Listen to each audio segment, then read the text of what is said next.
We have an exciting and jam-packed session today, so I want to make sure that we give our guests all the time that they need to share their amazing work with us. Hello and welcome. My name is Nicole Naditz, and I am your host for this unique program that was conceptualized and designed by the National Foreign Language Resource Center, or NFLRC. The NFLRC is one of 16 language resource centers in the United States and has focused on project-based language learning since 2015. They have produced a wealth of resources, especially on this topic. So to learn more about the NFLRC and its resources, please visit nflrc.hawaii.edu. Hold on a second, I have to convince my slides to change. There we go. Today, we will continue our exploration of the role of performance assessments in high-quality project-based language learning experiences using this overarching question as our guide. In what ways do performance assessments and high-quality project-based language learning intersect to provide compelling outcomes for learners? In part one, we talked about performance assessments, and we explored their focus on tasks that learners are prepared to do through learning and practice that they engaged in. The critical features of these tasks include a contextualized, realistic setting for the task, authentic materials for the interpretive mode tasks, and tasks that are relevant to learners' age, experiences, and interests. Today, as we continue to explore the assessment facets of high-quality project-based language learning, we will hone in on a particular type of performance assessment, one that is considered by many to be the hallmark of performance assessments, the Integrated Performance Assessment, or IPA. We will also be examining how an IPA can be an integral component of high-quality project-based language learning. To guide us in this work, I am thrilled to reintroduce you to two exceptional educators and accomplished practitioners of PBLL and high-quality PBLL. Together, we will explore the possible intersections between high-quality project-based language learning and this special kind of performance assessment, the Integrated Performance Assessment. Dr. Alegria Ribadeneira is Director of World Languages and Professor of Spanish at CSU Pueblo. She is one of the lead instructors for the NHLRC. Her work focuses on pedagogy and assessment and program development for heritage and second language learners. She is internationally recognized for her work with PBL and open educational practices. She has received Excellence in Teaching awards from the CCFLT, Colorado Congress of Foreign Language Teaching, and Southwest Conference on Language Teaching, or Southwest COLT, and is also the recipient of the Olga Kagan Award for Heritage Language Teaching. Most recently, Alegria received the Global Educator Award from OE Global for her work in open educational practices. Also with us today is Catherine Ousselin. Catherine teaches French and is a digital literacy coach for Mount Vernon Schools in Washington State. She is a frequent presenter and workshop presenter at conferences around the country. Catherine is the president of the PNCFL and the AATF Director of Media Integration and Curated Resources. In 2017, she was a finalist for ACTFL National Language Teacher of the Year. I want to welcome you both back, Alegria and Catherine. Good evening. Thank you so much, Nicole and Jim. Welcome. So great to be back. We had a really good time last week, y'all. If you missed it, you're about to see us again. So what is an integrated performance assessment? I thought we might start there first.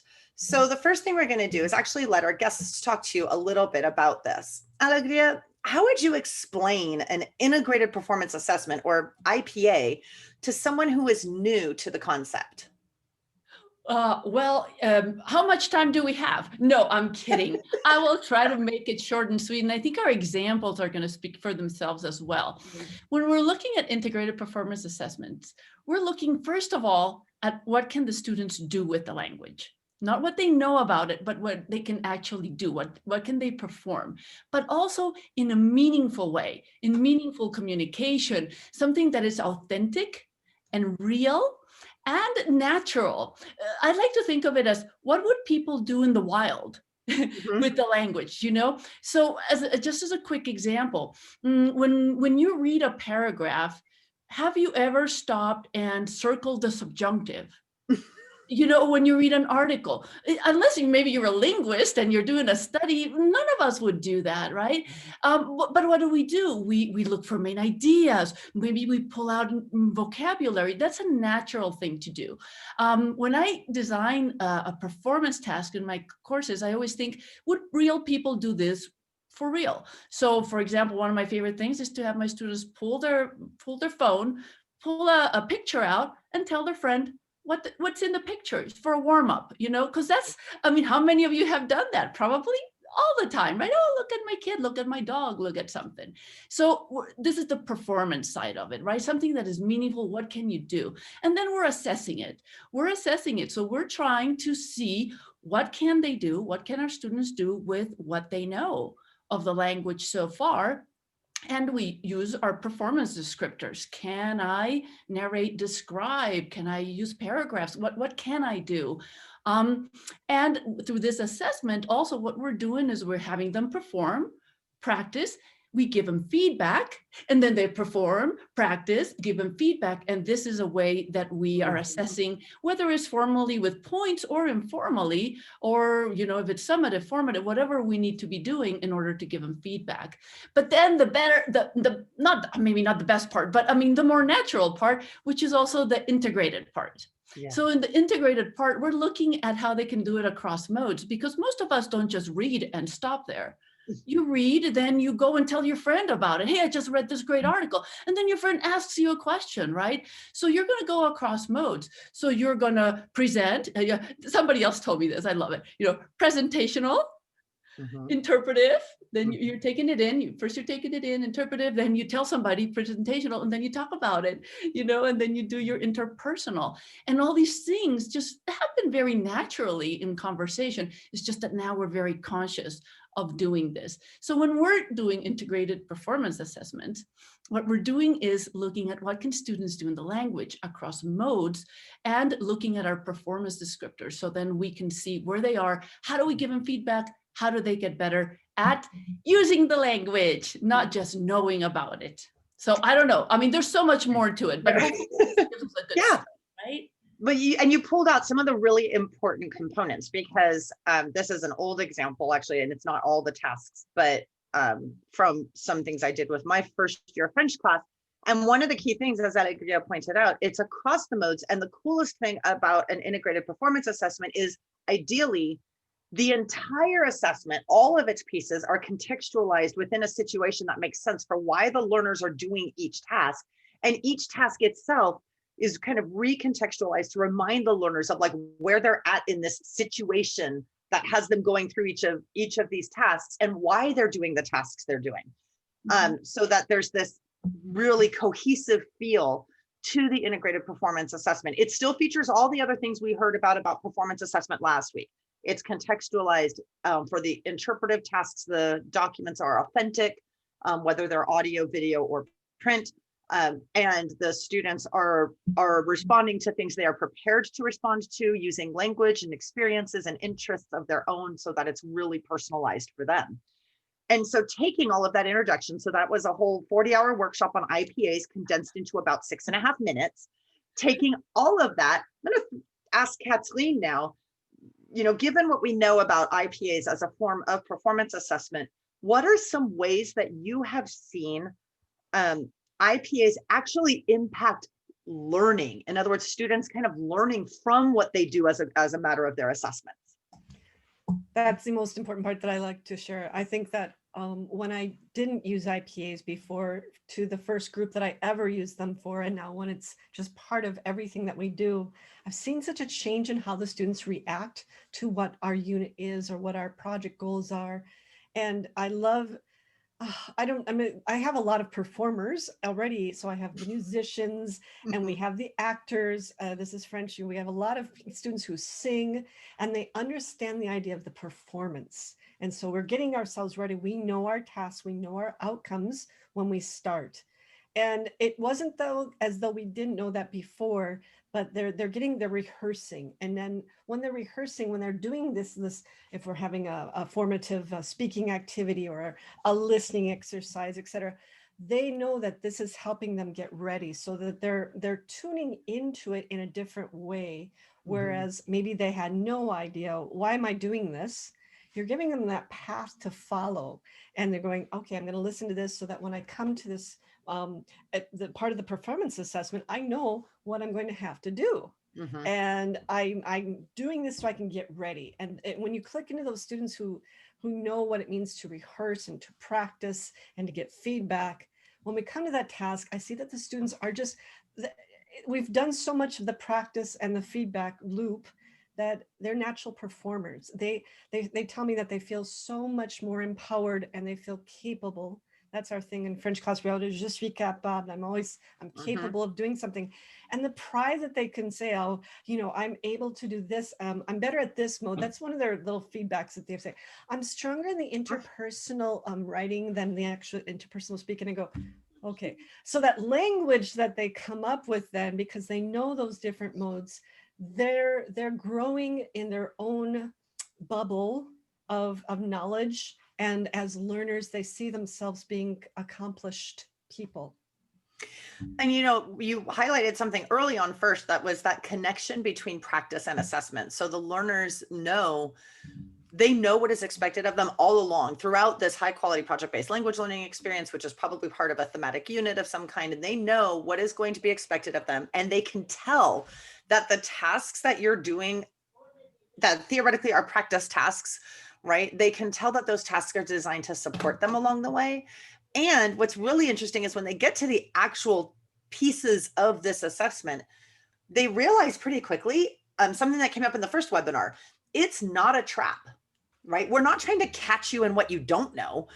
This is just a chance to formally document what you know and can do in the language related to the topics and themes that we have been working on and preparing you to do. We have such great recyclers anyway. This generation knows how to recycle everything.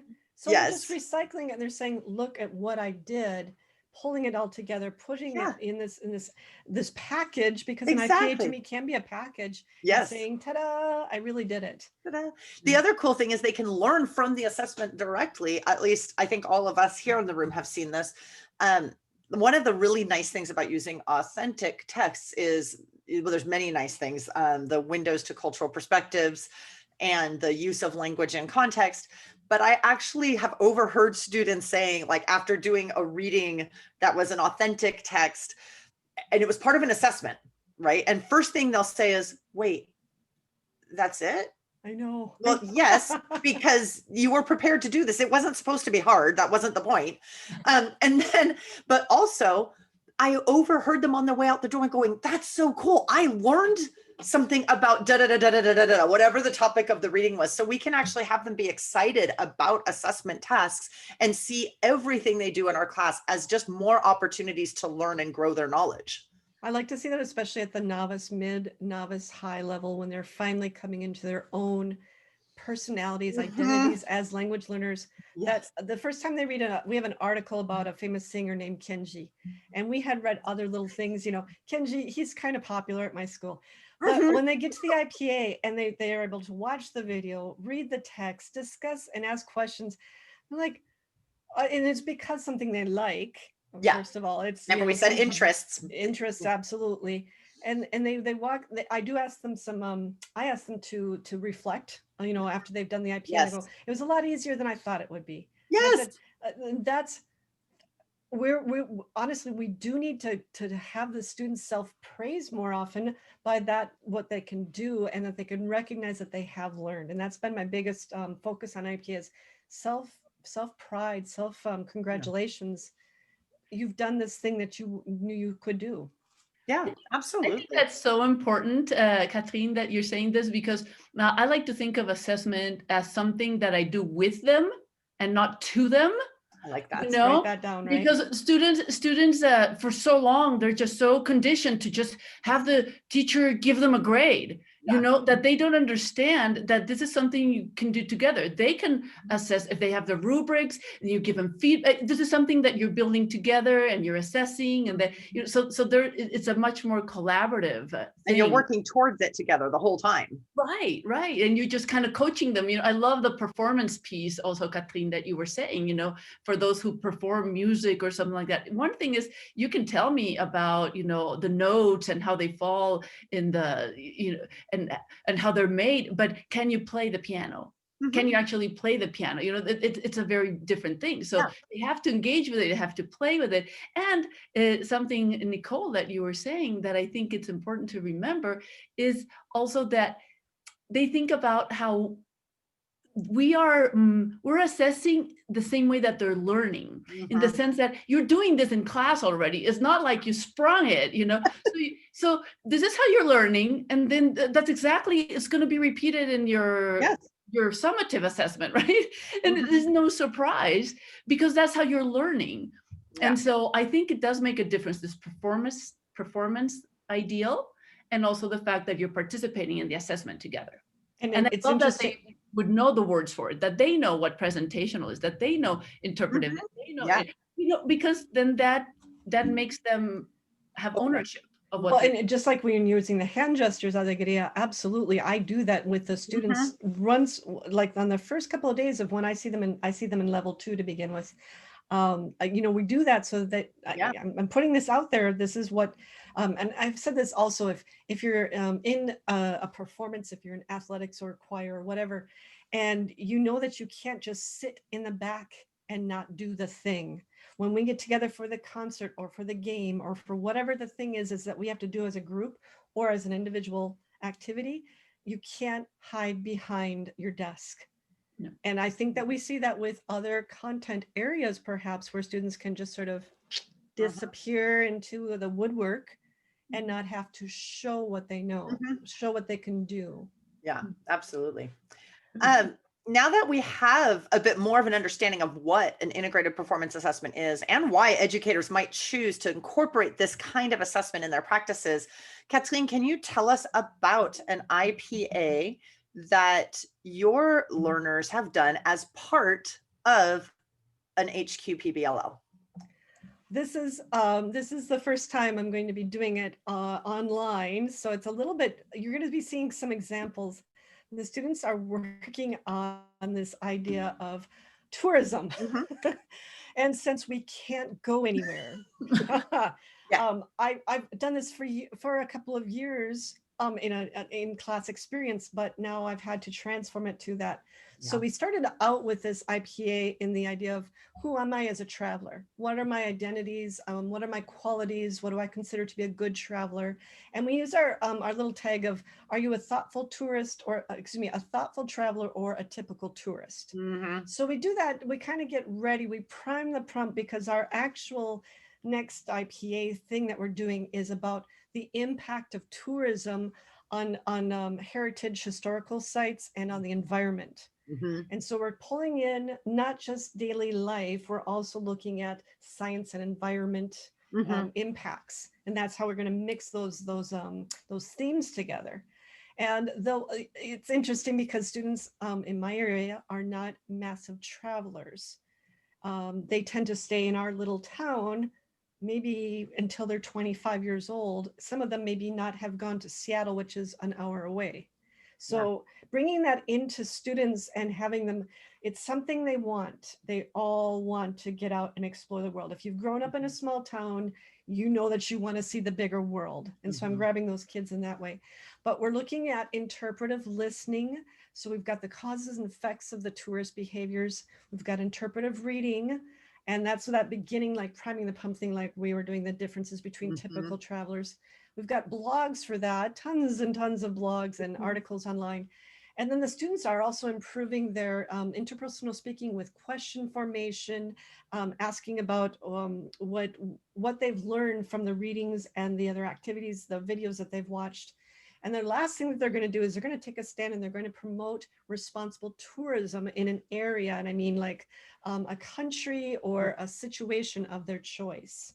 So that's our big overarching goal, is to get that together for them. and there's going to be lots of activities that they do. One of them is I have a YouTube playlist that I created for them, and you'll see the link when you get the PDF. You can click on that. This is for French, so if you're not a French teacher, but you can still look at the videos and see. I'm looking at a global level. So I looked at it around the world, the idea of over-tourism and how it impacts, say, like Venice, how it impacts French Polynesia, how it impacts Barcelona, because in Barcelona, it was a huge issue. There were actual protests and riots against tourism. And we're looking at around the world. So this interpretive listening that we're going to do, we've got that playlist so they have the practice. And then we're going to come onto a Google form or Edpuzzle. This 2 videos that I chose, you'll notice it says AFP on it, and that is Agence France Presse. They don't allow you to embed videos on Edpuzzle. And oh, that kind of threw me, but I know how to put them into a Google form and make questions out of that. We do that. But so we had all this practice where the students get to choose the videos from the playlist. And I try to find ones that are short, you know, like within 5 minutes so that they can listen to them, get a few ideas. They're going to be taking some notes. We're going to do, it's not like, I'm going to tell them which one to listen to. I've got an array of them, some options. And that way, when we come to our performance, it's not like they haven't heard this topic before. And you're in a high school. Is this your second year class? This is, well, I've done it at French 2 and 3 and 4. And honestly, I just adapt the task. I just the level about that from the yes. So this could be at French 2. This could be novice high students transitioning. I would say like transitioning into the intermediate mid level. Excuse me, intermediate, maybe low mid. But it's this idea of as I've understood it, students can do the interpretive listening mode easiest, some of them, or the interpretive reading. And I try and offer and balance those activities for the students so they do have that interpretive, which will then allow them to talk about it with a partner. So that's that first step. And then when we do get to the interpretive reading, I have something that's called like choose your own IPA. And the kids kind of laugh because IPAs are the beer of the Pacific Northwest. I don't like them. Kids shouldn't be drinking them, but we all know the language, so we use that. And what I've given them are 3 different blogs. There's actually 4, but this time they only choose, they told me their preferences. So they've got 4 to choose from. And I've given them kind of like, I'm pushing them to the ceiling, right? That's the most advanced one. That has the most vocabulary. The second one is why travel, right? And that's the mid-level where kids are going to say, I'm comfortable, I feel good, I can do this. And then the 12 differences, I give them that one just because there are students who, they're nervous, right? But it's still at our goal level, but I chose a text that's doable for them. So they have, this is the online version of it. This was made with a Google Forms. And I follow the IPA reading mostly from the text, right? Where I choose the different keywords, cognates, main ideas, all that. But I don't do the full, all the different categories because first of all, we're online and I can't ask the students to be on that one Google form for hours. And also when we're in class, I try to choose from the readings, like what I think are the most important. So if you want to go ahead and advance the next one, it shows you some of the different things. We got the section, we've got the text type, how is it organized? And then we've got the cultural comparisons and perspectives. So we're trying to get all of that in there. But it's based on like our outcomes and goals for this unit and for this. It doesn't have to be every single section.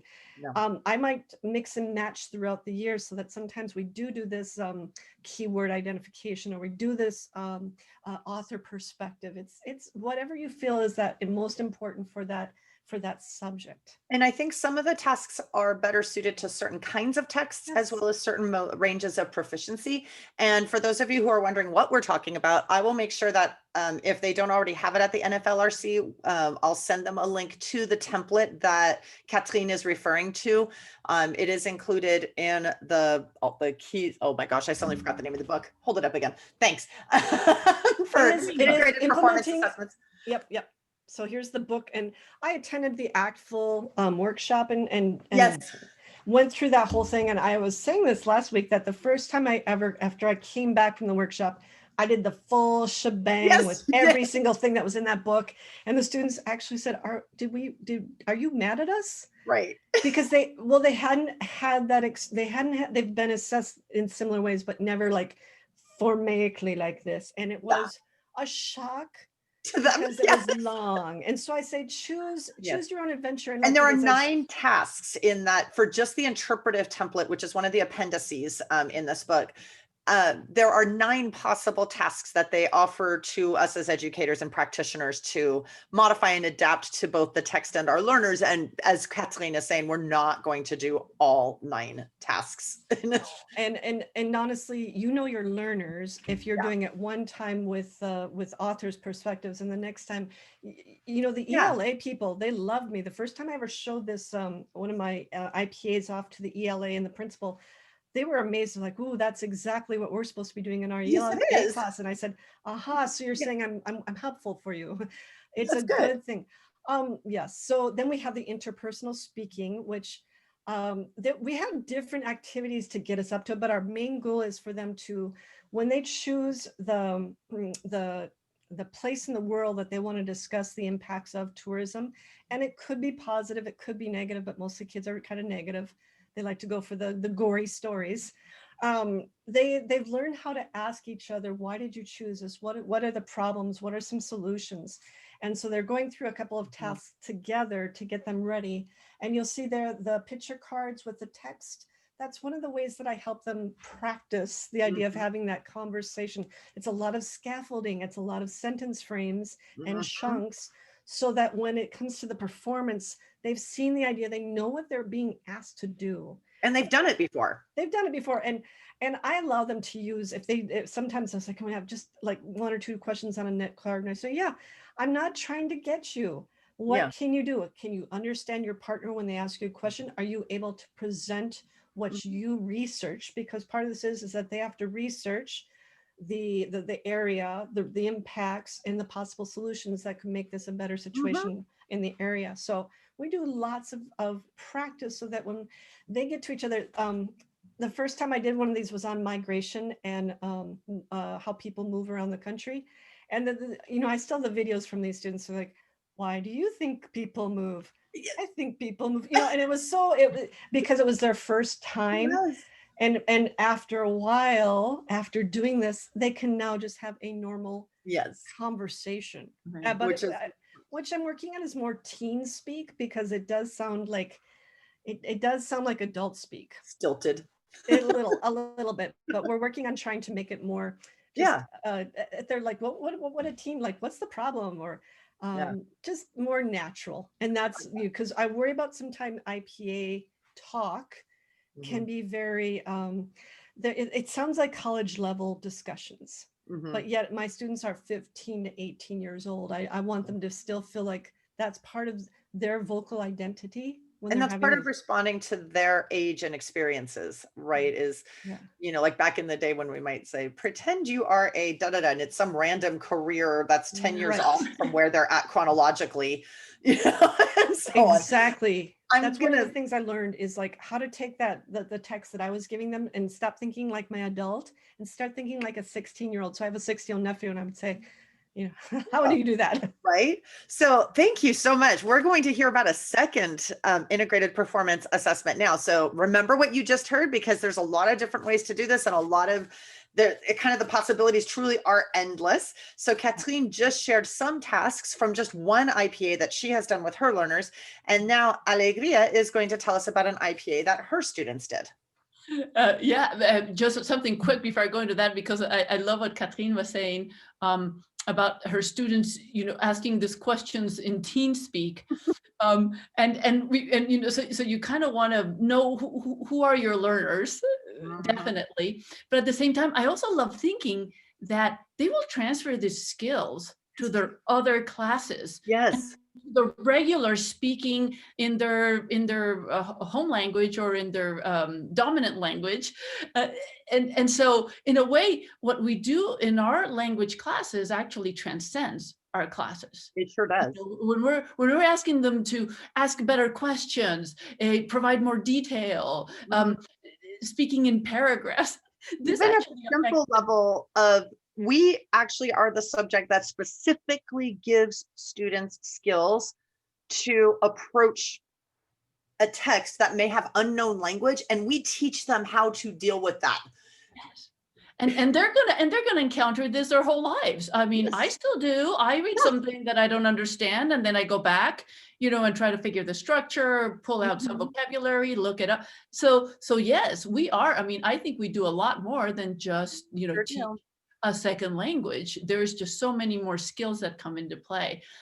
I just wanted to share this. We're going to get much more into the detail of the actual project, but I just wanted to share this slide with you just to emphasize again the three modes, right? So I will have, for this particular day, the students had to bring an article, an authentic article, to share with the rest of the class based on a topic that we were doing that you will see later. And so just finding the article, of course, it's going to, take definitely some interpretive, because they're looking at it, they're reading it, they're trying to find out.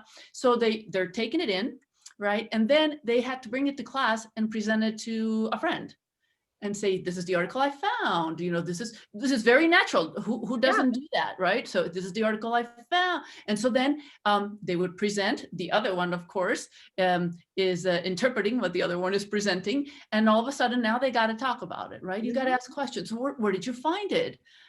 Why do you like it?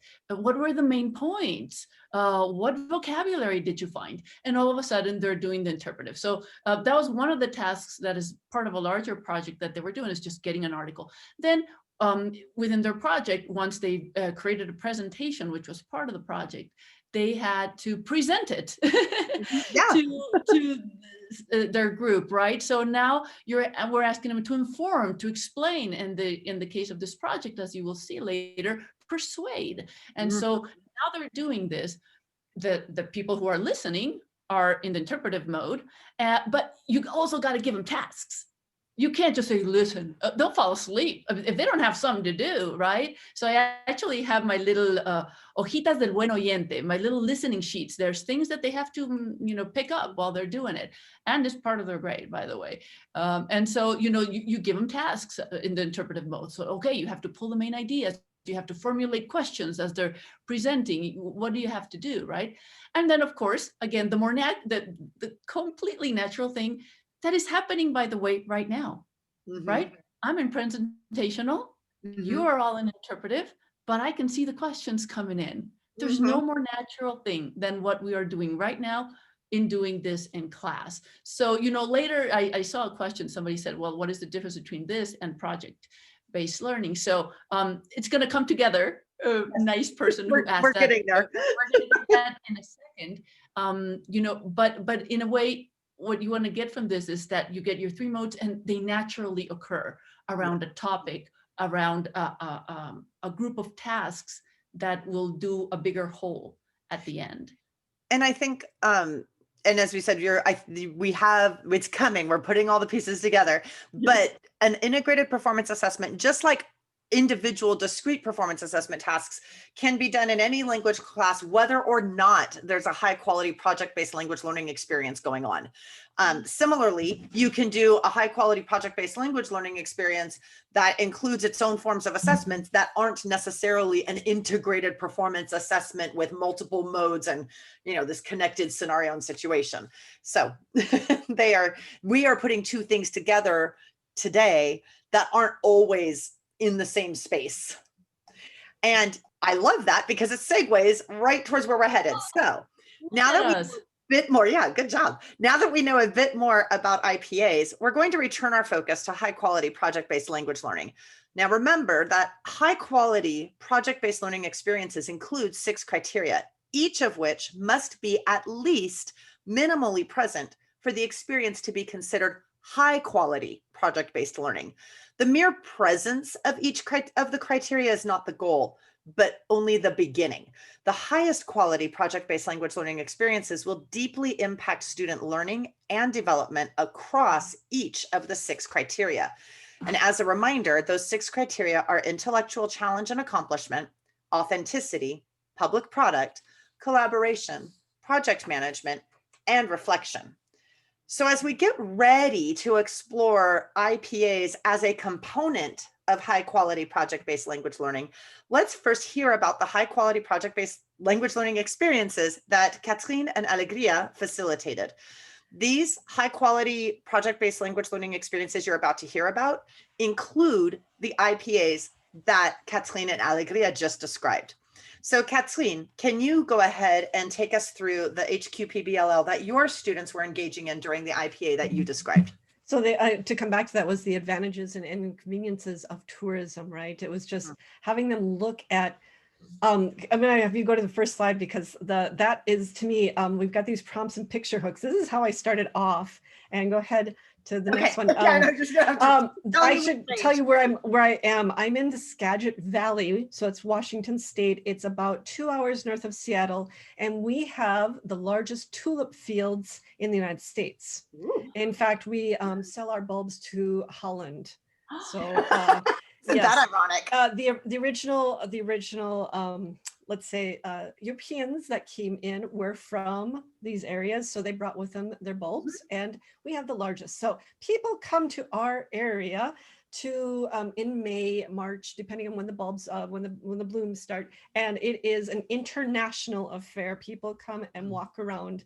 Our tiny little town of 32,000 people gets millions of visitors. Wow. Because it is spectacular. You just look up Skagit Valley tulip farms, and there's drone pictures. It's stunningly beautiful, but it is packed with tourists. Go ahead to the next picture on that. The issue is, and can you see out there's my mountains, there's my volcano. Yep. It's so beautiful here. But with all those flowers and with all those tourists wanting to take the perfect picture, and this is local, right? We get people who are going into the flowers and stepping on the flowers to get that perfect picture. And they actually have to put up signs, right? That, hey, don't do this. And then go ahead to the next one. One other situation is that people, there aren't a lot of restrooms out on the tulip fields. So people use the tulip fields as a stop-off place for their personal needs. Believe that. If you see the health department actually had to put this together to tell people, don't do this in our tulip fields. And so the kids are all nodding their heads going, yeah, this is so ridiculous, right? And so we started local. Then we went to the next one. We went into Seattle, because Seattle, we're known for the coffee, and we're known for the Space Needle, and people take silly pictures. And I compare that a lot to the La Tour Eiffel in France, people, or in Italy, the Leaning Tower of Pisa. People take these pictures because that's a tourist thing to do. Okay, go ahead. So there's a place right underneath Pike Place Market it's the gum wall, and people take gum and they put the gum on the wall, and that's why it's called the gum wall. Yay. And it's go ahead to the next picture on that one. It's ridiculously bad, right? It's so offensively gross for me thinking of all those germs up on that wall. And then let's look at the next picture. Yeah, right. The next, so that's what the gum wall looks like. Oh, That's gross. And that's just a tiny section. I can't unsee that picture, Catherine. Thank you. me neither. You want to talk about how to get students engaged? You show that picture, and even on Zoom, you could see the disgust. And a couple of them, I said, well, if I paid you $5,000, would you do this? And they all said yes, but they're kids. So the city of Seattle tried to scrape this off. They tried to clean it. They said, this is disgusting. We need to stop. It's causing issues, etc. So they cleaned it all off. They got it all clean. And then the tourists just went back and started it up again, no matter what they did to get this happen, right? So let's advance to the next one. So we went from our little town to Seattle. Then we looked at Paris, and then we looked at other places, and this is no longer an issue. This is stopped in about 2015, 2016. Yeah, they actually got it to stop. Right? They had to take down the type of, these are padlocks that people would buy, and they put their names on them with a partner and throw the key into the river, and that means that they're in love. But that bridge is quite old, and the wire railing started to fall. Okay, so they had to take care of that. But yet the tourists would find anywhere else in Paris to do that. And they caused a lot of damage to historical things. Mhm. And so I said to the students, I want you to find somewhere where it's either something that tourists are doing, like using our tulip fields as a restroom, or using polluting objects. Or maybe that there's too many tourists, right? Or like things like this where it seems like an innocent thing. It seems innocent, but your actions have an impact, and that is where you get the teenagers Yes. going off on their, like, Oh, they yeah. wanted to stand up and take a stand, because our students now are into saving the earth. Yeah. Strange. And you made Wow. that connection to the local Right. impact. And exactly, because we need to do that. And so I've given them these images, because we want that as a hook for them, so that if I just jump right into, the issues that are global levels, they're going to have a little bit of like a distance, like, I've never been somewhere big. Why does that matter to me? And I say, well, let's look at the tulip fields. Mhm.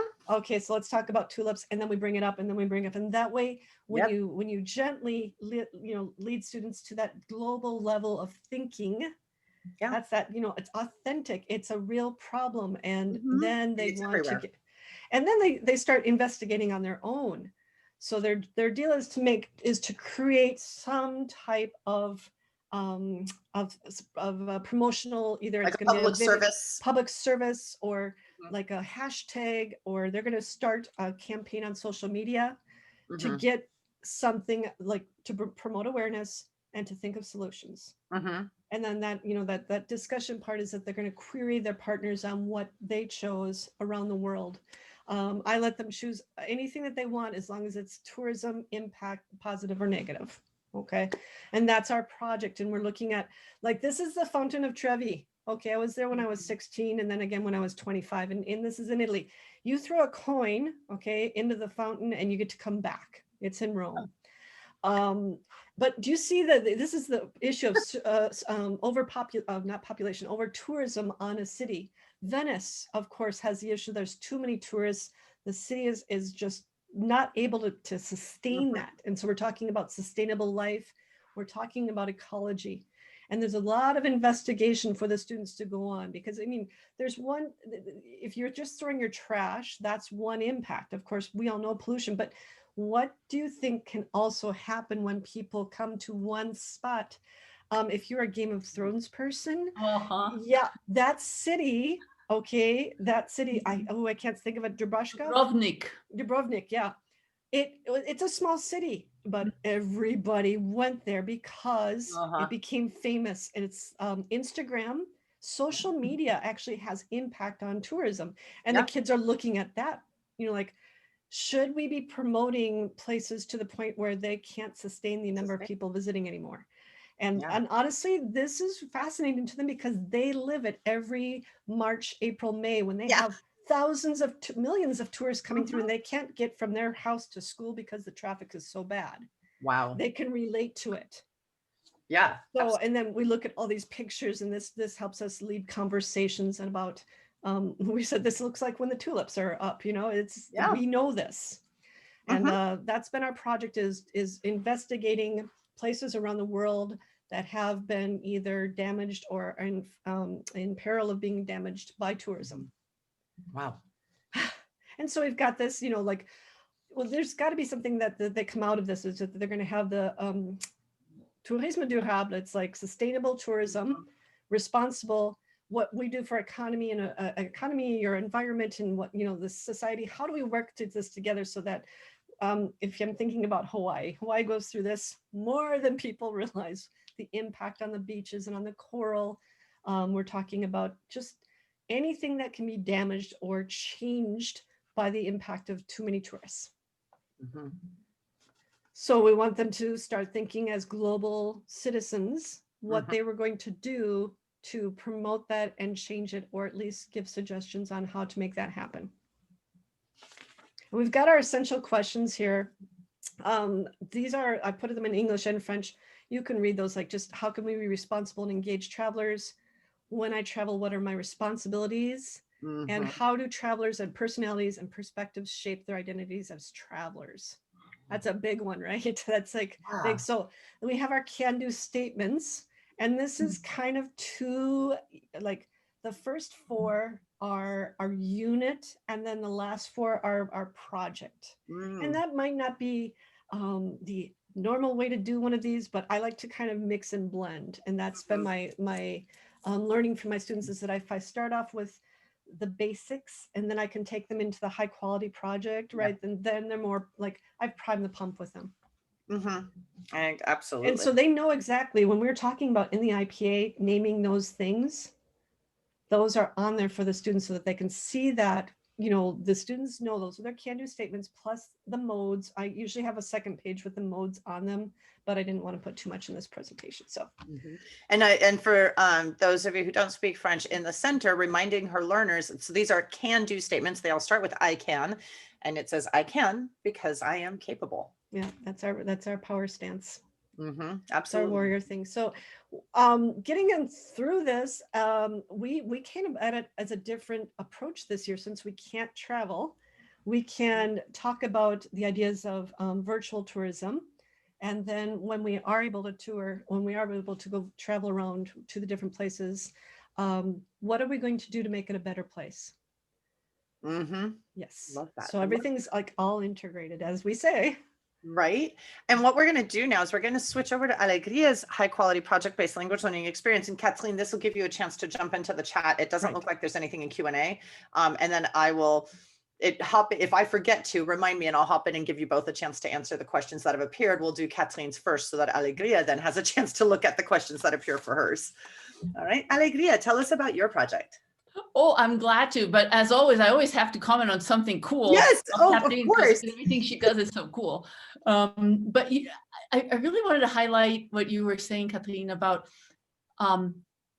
creating that desire in the students to engage by making it relevant to them in some way, right? So when you pull the tulips, but now you take them to France or you take them to Dubrovnik, but now it becomes personal. And I think it's so important for us to find for a high quality project-based activity or project, something that the students are actually want to talk about.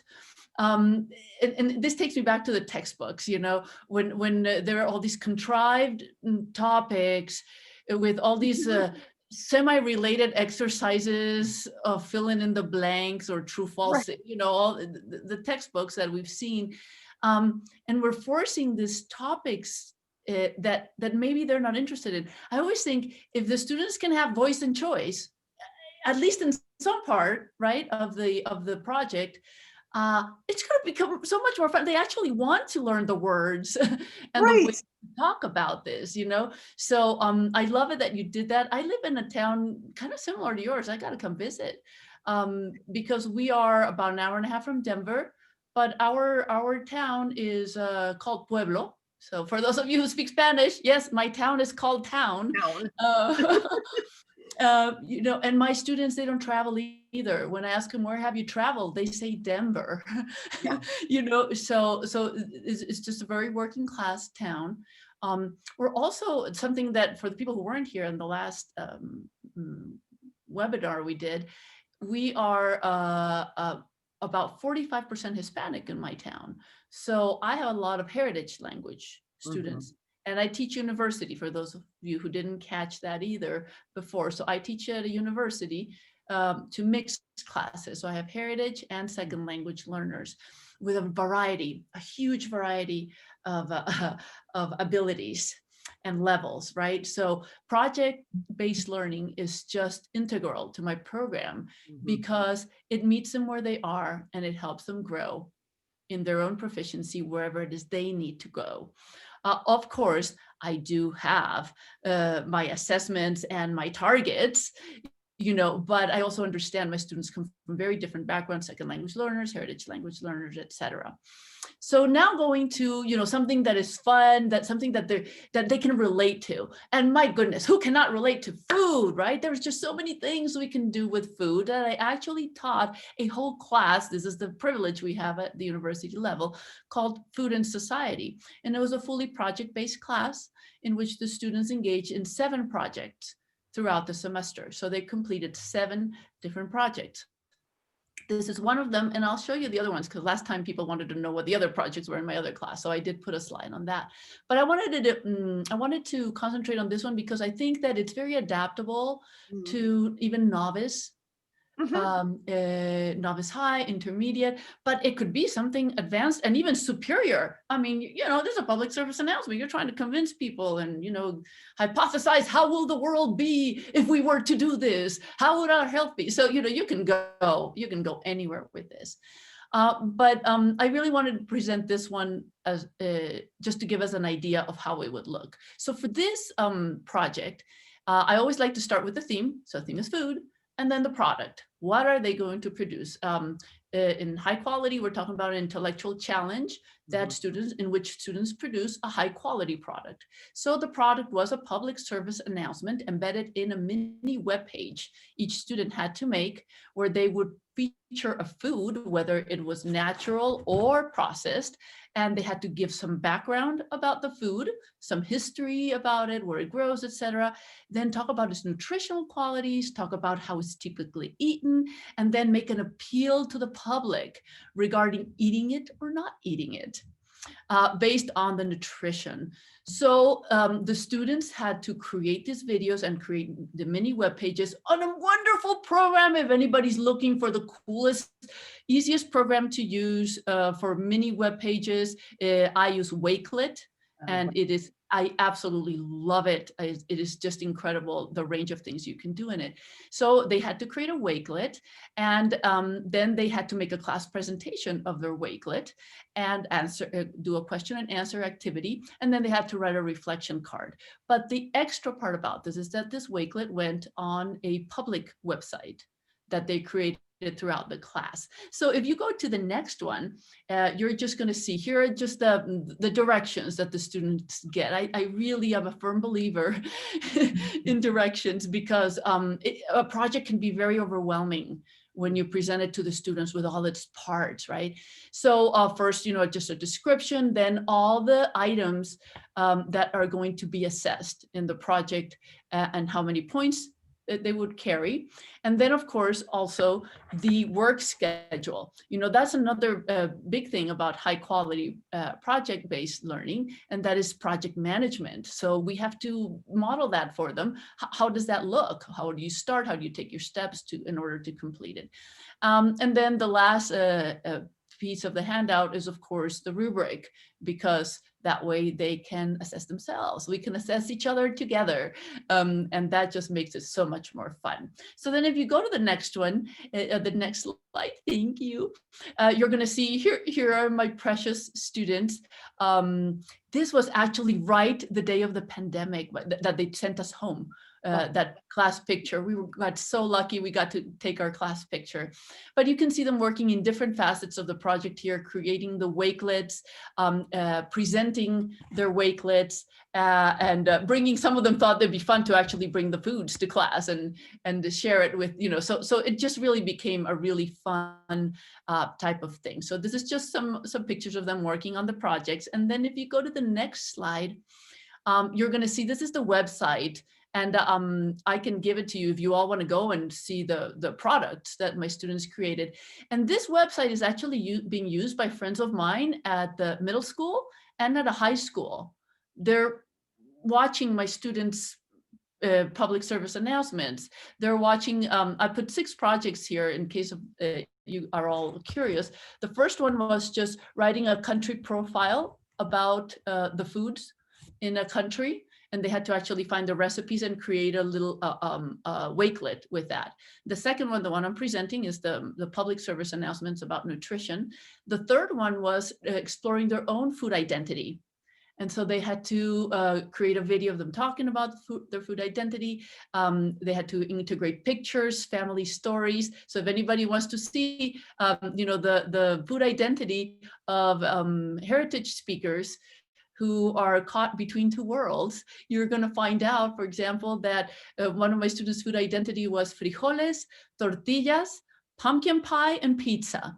You know, so but you know, if you want your students to study how does it feel to be bilingual and bicultural? What better way to do it than such an authentic resource created by my students? Another project was a cookbook with family stories and videos of them cooking. Another one was a guide to businesses, food businesses in the area, because a lot of people are afraid of going into weird stores where they don't know how they're going to be treated or where do they sell there. So they did an actual business guide for others. And then they did children's stories to teach about nutrition, food waste, things like that. So those were the 6 projects we were able to do. They were also going to do a game, a board game with food. Imagine how much language you would use just writing the instructions, playing the game, doing all that. It would have been so cool, but we got hit by the pandemic. So I had to cut that project out, even though 4 students did it anyways, because they were so excited about it. So there you go, right? But if you go to the next one, you can see the actual wakelets my students did. I kind of shortened them. If you actually go to the webpage, you can scroll through them, but you can see, 3 facts about the tomato. Should we eat it? Then it's her video and some resources, or the guayaba or whatever they did. And then if you go to the next one, Nicole, which I can't hear you, Nicole. I don't know if you muted yourself, but sometimes I can hear you moving your voice. I was sneezing. I had to mute. Oh, I see. No, it's fine. It's fine. I just didn't know if you knew that. But anyway, so here they are. These are public service announcements. So, some of them got really creative. They're really trying to engage their audience. They're trying to persuade, they're really doing it because they know this is a public product. Other people are going to watch it. So these are their videos. They're public. They're on YouTube. And then if you go to the next one, also part of high quality projects is a reflection. So as you can see, they write their reflections, and I like them to do it by hand. I think it's just kind of a fun, engaging activity to do, kind of like Dear Diary. Mm-hmm. And the last slide, I just wanted to show you some of the reflections. Students said things like, this project was interesting because it allowed me to learn about nutrition and health, and also gastronomical and cultural aspects. So I even got like my intercultural things in there, right? I love the second one because this is what happens in real life. Mm-hmm. But talk about performance feedback, and this is auto feedback because they knew how this video was supposed to look like. I had to do this video like 5 times because I would make mistakes or I pronounced a word wrong. But imagine how much practice you get by doing that. By the time you're done and then you're ready for your presentation in class and the question and answer, you've talked about this so much. You are sharp. You are sharp. And then I also love this one because it shows you the power of a public product versus a disposable assignment, which we were talking about last time as well, right? Disposable assignment, students spend hours doing the assignment, they hand it to the teacher grades it, and then it's over. Yeah. And there goes all this intellectual capital, all these amazing voices that our students can bring to the world and share with the world, and it's in the trash, right? So unlike this is a public product and the students know it. So the third one says, this project is a good way for other people to also learn things we are learning. And it is yours. Right, and it makes it ups the stakes so much, right? And it makes them want to do well. But you get your whole cycle. They are engaging in presentational, they're engaging in interpretive, they're engaging in presentational and in interpersonal. So they're doing all the pieces, but in a very natural way, in the way that real life people creating a public service announcement for the community would. It's just that this time they're doing it and acquiring the language and practicing and building proficiency from their performance, which is what we ultimately want. So I love doing these projects, as you all can tell, but one of my favorite things is to see how creative the students can get, how engaged they can get, and then, as I was sharing the last time, and how fun it is for me to go through these. You're right. Much more instead of the same boring paper about the same boring topic, or the true false fill in the blank tests. One after another. Well, and I think students come away from, like, if you think about the project that Kathleen shared, what you've shared tonight, those of you who've seen the webinar from last week, the projects we talked about then, the students themselves walk away also with a sense of accomplishment that is simply not the same when you do a traditional chapter test with discrete, disconnected and disassociated exercises, right? A lot of my students put this in their portfolios. Yeah. Exactly. And they cite them in their CVs, Mhm. because Exactly. they are the authors of a webpage that Yeah. explores our connection to food. Yeah. So absolutely, they use this way beyond the classroom. I think- And they're learning some new skills also, that's part of high quality as well, learning skills, also digital skills. And now, and talk about transferring it. So now they're doing Wakelets for their other classes. Right. And they're blowing away the teachers. They go like, well, instead of a research paper, can I do a Wakelet where I can actually integrate videos and pictures? And the other professors are calling me going like, what is this Wakelet thing? Can you teach us? So it kind of grows on its own as well. Kathleen knows that feeling as well, as do I. One of the interesting thing is that I don't think we'd see either of these units in a typical textbook. There are textbooks not presented this way. I do think there are lots of textbooks that are trying to go this route. I read on a teacher chat board today about someone saying, "Oh, I'm teaching adjectives right now," and I went, "Okay." So that's your unit, adjectives. I'm trying to so you ask when you start thinking like this, right? Yeah, look, Alegria. She's Right, saying, like adjectives. we're all going, what does that mean to you? Right. Because I think those of us who have been working towards a new design of our curriculum, maybe forgot how it was, maybe if we learned a language a certain way. Alegria said she learned French a very traditional way. My German teachers for 7 years was just grammar translation. And so when we're presenting our ideas to you, the people who are watching, you might be saying, what, this is way too big. And I just want to remind people, this did not happen overnight. No, thank you. Okay, this is huge. And these tasks aren't on the same day. No, oh gosh, no. Right? Yeah, so this is I should have pointed that out. I apologize. But also high quality project-based learning occurs in an extended period of time. Kathleen was showing us one that she did in multi-years. I don't have multi-years with my students, I have semesters. My projects are from 3 to 4 weeks long, or 5 weeks. Of course, I have college students, so I can do that. Maybe in high school you need more time, but yeah. So they happen in an extended period of time. And also something we were laughing about last time as well is you're seeing the better iteration of the project. And as I was showing it to you all, I was thinking, oh, I think I need to change. I just saw something that I want to change. I don't like it anymore, right? So we are changing them as well and doing them. They evolve. Because we're evolving, we try it in with one group of students and you're like, oh, that didn't work.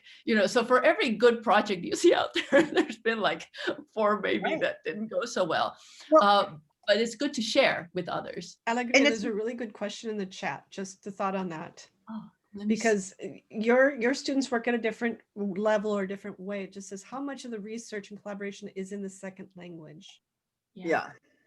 So pretty much all of it when it's happening in my class, because I go around saying, pero en español, por favor, typical, because they get so excited about it, sometimes that they move. Now, I do allow some translanguaging at times, you just gotta feel it out. But the authentic resources are in the target language. How they present is in the target language. How they write, they create their Wakelets is in the target language. And hopefully most of the discussions are. Now, some of the discussions might translanguage. However, when they're doing the formal Q&A, it's all in the target language because that one is graded. And so it's to their benefit to stay in the target language in the class as we are preparing creating the questions later, because if not, it's not, they would have not gotten as much practice. But I'm not going to say that it's 100% because I would be lying. Somebody also asked something else here about Did each student create their own website, their own Wakelet? Yes, yes, they did. And if you want to see that, I'll write it on the, you can go into my website and I'll write it on the chat. Well, and what we'll do too is I've already got a note of a list of things that we'll make sure is included along with this video. And one of them will be the site with all the Wakelets. And then, yeah. And then it's also in the chat if you just can't wait. If you just can't wait. Going back, so you go into that webpage, and in the section for teachers, you're going to find all the projects, all the directions, and everything. So, and going back to the question that was asked, I know that when I was doing this with my students in the classroom, there were times that I would curate the research resources for them.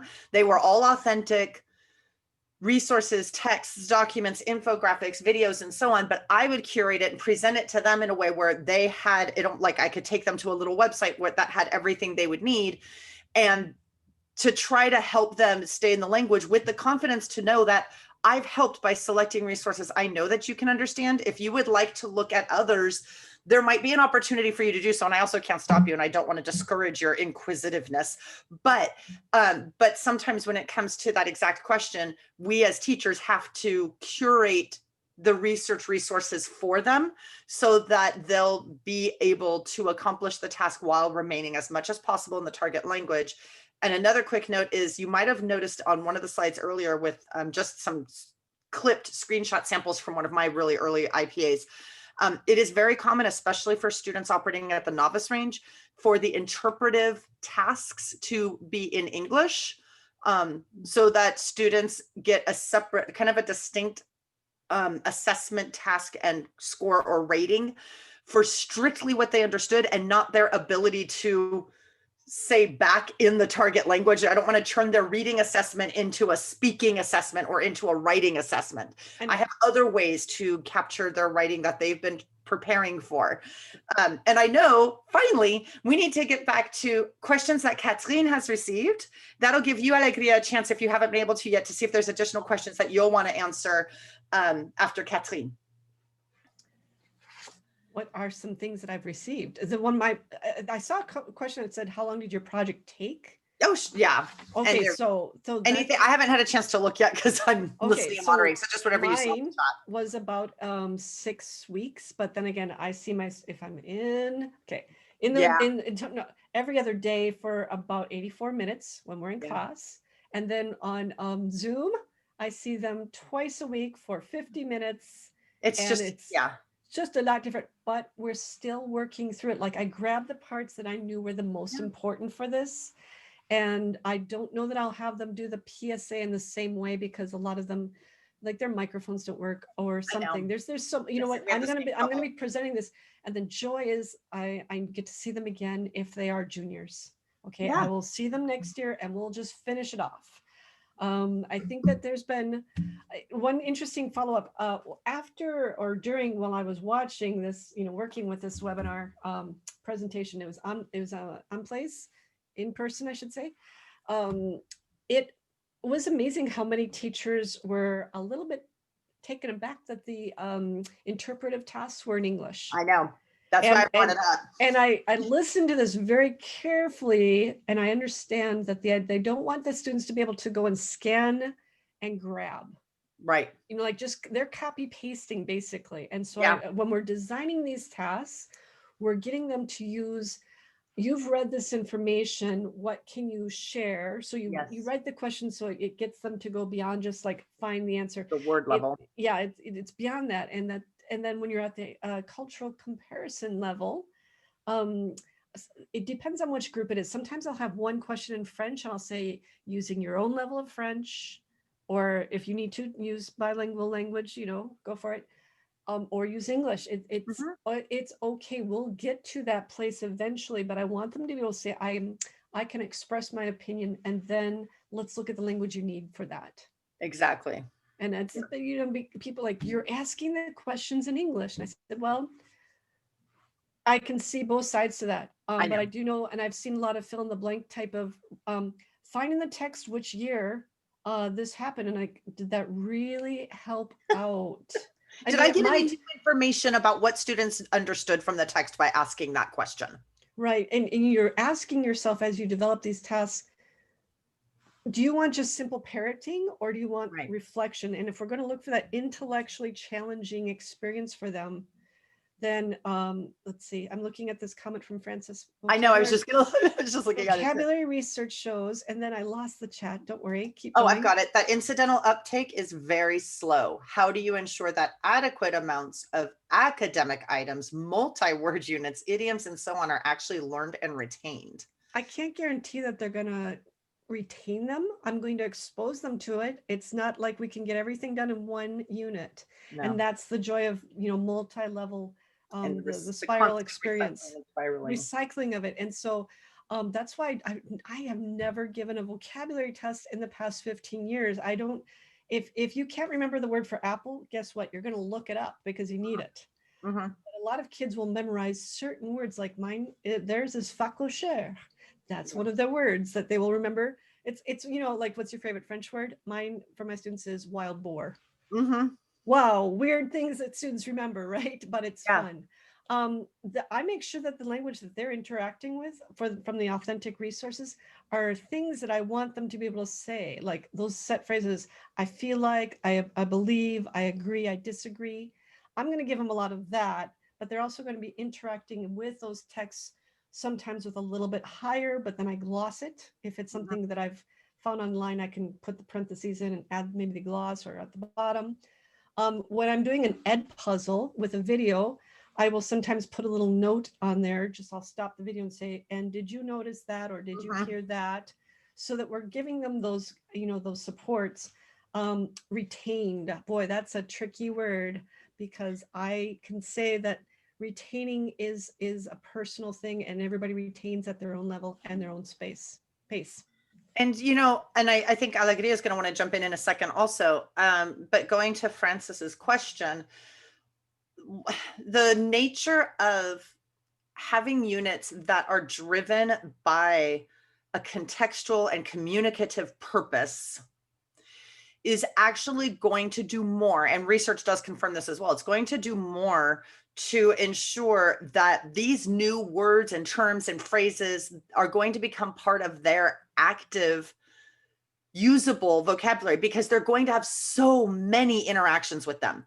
They're going to be doing multiple texts where they see these words in print, multiple texts where they hear them or see them on video, multiple opportunities to have conversations. It's not just the IPA, because remember, and it's not just whatever the culminating event is of the high quality project-based learning experience, right? It is, they're going to have multiple opportunities all the way through, where they are constantly encountering, redeciphering, reinterpreting, noticing its nuance in this text, and then saying, oh, that's right, I can use that word when I have this conversation, and I can use that phrase.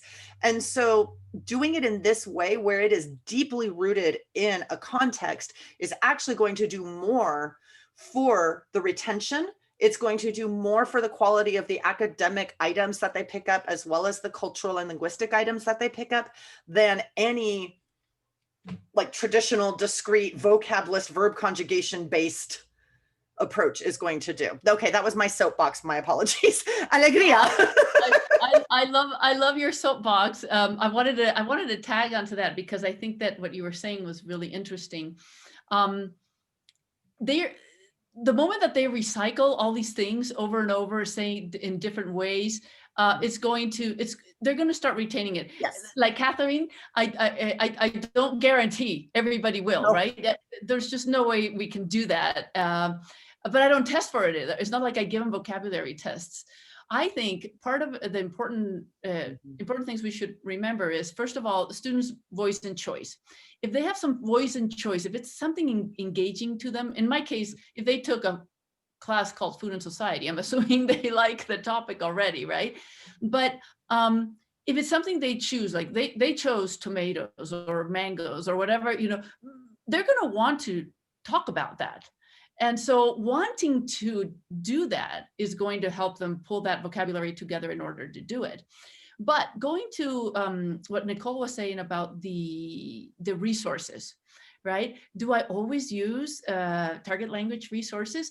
I used to, but not this semester under the pandemic. I just thought it was just so stressful You know, I didn't want to add a stressor. So I had, as I said, I have a mix of heritage and second language learners with very diverse linguistic backgrounds and levels.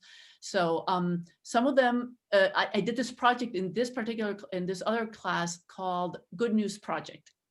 And the Good News Project was a good news magazine. They all had to upload their videos on YouTube, and then we created a public website with all good news for everybody else to read, because I thought, no more bad news. And we found out that some of the better outlets for good news were in English. There's a lot of outlets for, and so I told them, you go look for them. I don't care if the article is in English or in Spanish, but you still have to pull 20 words that are useful to talk about this topic. Whether they're in Spanish and you pulled it straight from Spanish, or whether in English and you engaged in some translation, which I am not against translation at all when it's purposeful. I mean, don't you all translate? Right. I certainly do. I had to do an interview the other day in Espanol about assessment and program building, which is something I only do in English usually. Right. All of a sudden, I had to learn in my own language, of which I'm a native and I have a PhD in. I had to learn some Spanish words to talk about assessments, because I didn't know how to say them in Spanish. So we all translate. This is not, you know, we all have our friends read our work for us. Right. When I'm going to publish an article, my husband is my editor-in-chief. He reads my stuff. He knows this is a natural thing. You know, we can't tell students, no, nobody can read it. Nobody can. That's not normal. We're talking about natural language. Or you can have no tools. Like nobody's. You can have no tools, right? If you're going to go into a translation job, they're not going to lock you in a closet with just a piece of paper and a pencil and be like, now we need a high quality translation of this text for our client, and you can't use any tools. So I think exactly, I love what you just said. So what we're doing is we're trying to engage our students in a real life process that is going to teach them how to be lifelong learners, how to be able to pull together things in this second language for the rest of their lives, you know, and for that, they don't have to remember all the vocabulary words. They just know where, they have to know where to look for them.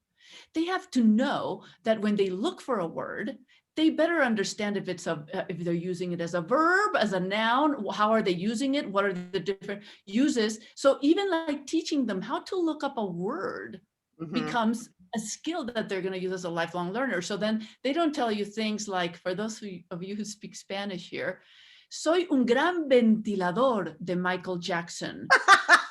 And I just went, what?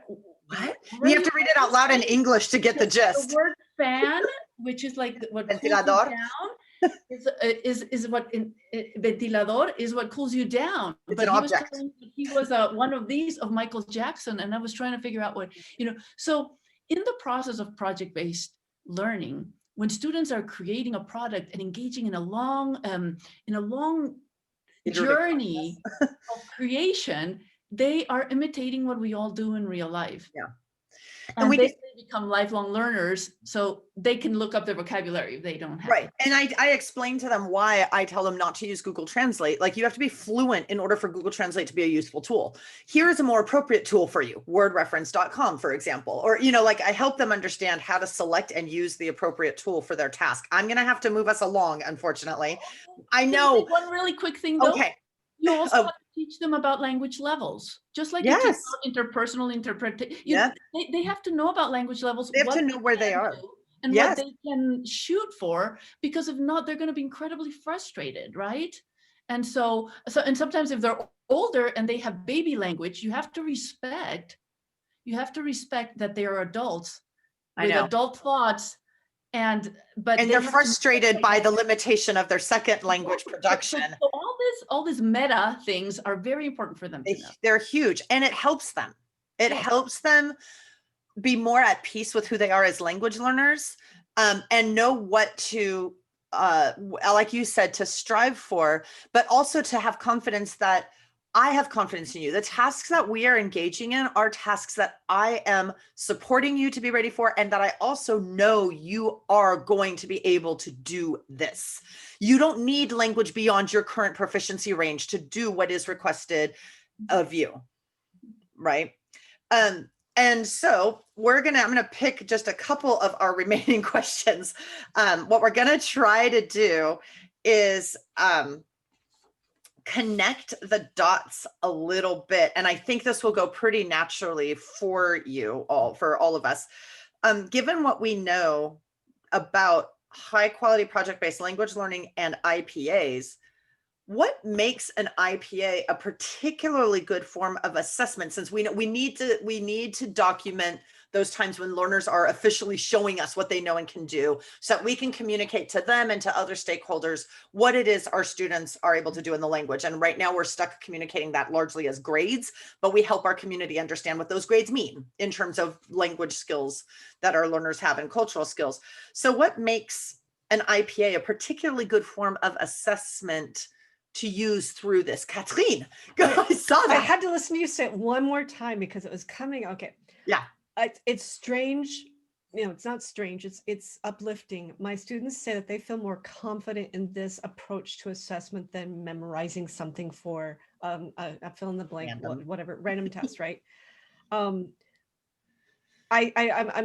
If we're going to do anything, we're going to show our students what they can do, and that they take that knowledge and they say, I'm capable of doing this, so I'm going to try. I'm going to keep trying. They don't give up, because if I remember anything from Algebra 1, I just gave up after failing 5 tests in a row. Really, I just couldn't.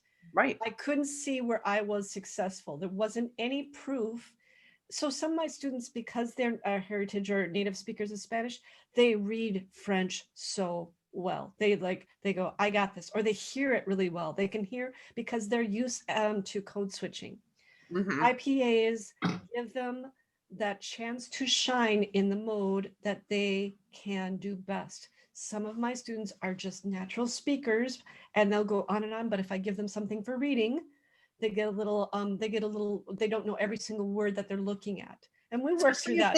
Especially if they've been trained, unfortunately trained to believe that they aren't good readers. Especially, I have students who are dyslexic or who have special education backgrounds, and they're told you're never going to be able to do this. And they come into French and wow, they get and look what they can do. Yes. So the best thing about IPAs for me is giving the student support in identifying their strengths, identifying their skills, and promoting them as capable of accomplishing something. I feel so bad when they come into the class and they say, oh, I just failed my chemistry test because I missed one thing. I'm right. And you go, that one thing shouldn't make you a failure. And I don't know that my students feel like failures after doing an IPA. There you go. Right. That's what I'm going to say. I love it. I love what you just said, because I think it is so important for them to understand that language is not one thing. Language is so many things, right? And then you have the culture part of it as well. To me, IPAs is the most natural way to assess high quality project-based learning. I mean, it is the most natural because it fits right in. It is the interconnected nature of communication happening right there. We take in, we put out, and we talk. I mean, this is what we all do all the time. So this is incredibly natural, and it is holistic. And so I think that how can they not go hand in hand? And here's the thing: are we gonna know if the student, there's key vocabulary. That was content vocabulary that goes with the theme. Do I have to give a discrete vocab test, or am I going to be able to tell based on how they interpret and then use the language over the course of the tasks, both in the IPA as well as whatever additional tasks come out as part of this project? Right? I can tell if they're getting if it's at a point where they are intermediate users of language and they're actually manipulating grammatical structures of the language. Guess what? If I design the tasks in the project appropriately and don't give them a novice task for an intermediate range learner, I'm going to be able to tell if they can do what I need them to do. Somebody was asking, to what point do we scaffold? And I think that is such a great question. Because last time we got into this a little bit as well, right? Like, yes, we scaffold because this is part of differentiated instruction. And this is why high quality project-based learning is so wonderful, because it really allows you to practice to help everybody at every level. I'm going to use this one quick thing that it's not mine. It's one of my most beautiful colleagues use this example. Let's say your task is to get to the airport. My husband is really good at it, and he just, gets in his car and goes because he remembers where it was. I'm terrible at directions. So I go into Google, I print my map. I maybe last time I came from the airport, I made some notes, this is my scaffolding. And then I get to the airport. He gets to the airport, I get to the airport. The ultimate product or task has been completed. Some of us need a little more, but at the end we do it, it's fine. And yes, we should be scaffolding. A lot of my students might be at novice high, but they're performing at advanced. Right. When In I that want them particular to context for that topic. right. So I want them to present their public service announcement, supported with evidence, write in organized paragraphs, present organized paragraphs, across time frames. I mean, that is very advanced, right? And they're novice high. How did they do it? Right. Because they had a worksheet where they first put everything down. They had so many experiences. They iterated. They got feedback. They performed. They got feedback. So yes, they can perform at that level. Now, is there proficiency at that level? No. If I cross them on the street and I go, hey, talk to me in paragraphs, they're not going to be able to do it. No. But one thing is proficiency and another one is performance. I love that. Exactly. And I want to combine things that both of you just said. Ultimately, what this allows us to do is something that is a goal, I think, of all of us as educators.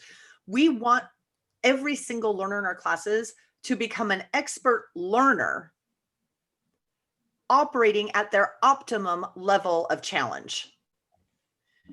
Right?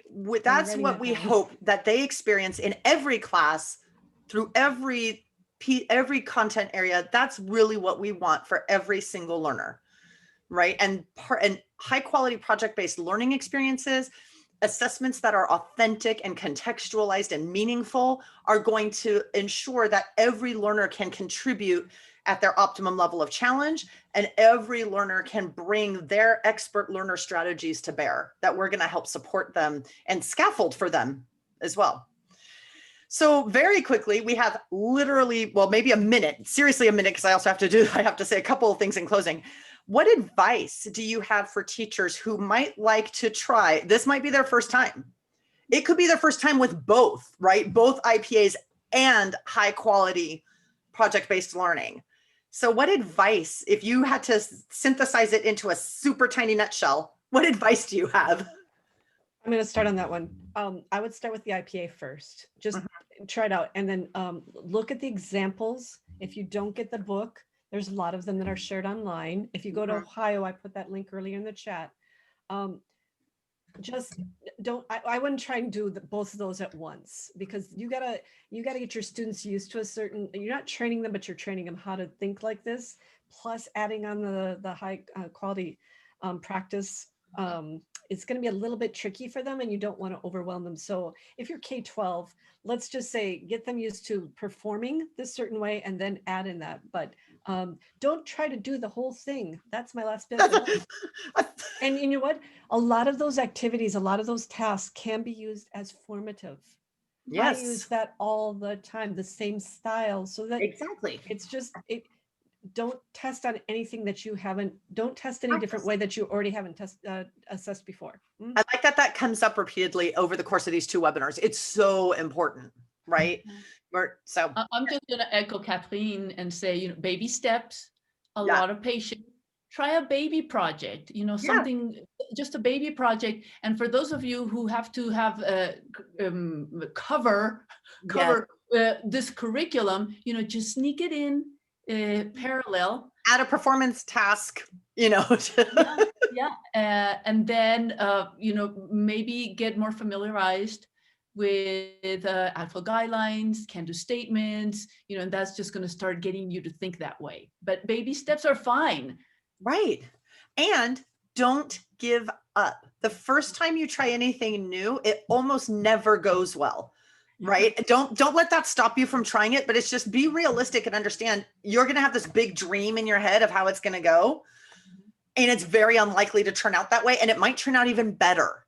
It might turn out even better, right? But typically with anything new in your pedagogical practices, you want to give it a couple of iterations of you trying it out, reflecting on what you can see from the evidence of what happened. What changes would you like to make next time? Try it out again with those changes, right? Yes.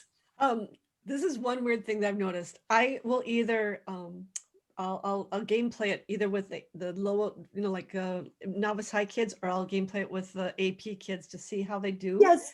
Because strangely enough, the AP kids, if they can't do it, right? If they can't do it, I need to re-look over my task. I sort of just, throw it out there. I give my guinea pigs as I've told them they are guinea pigs to see. Yeah. Because that way, before I throw it out there, I can The try it out novice on eyes. students, right?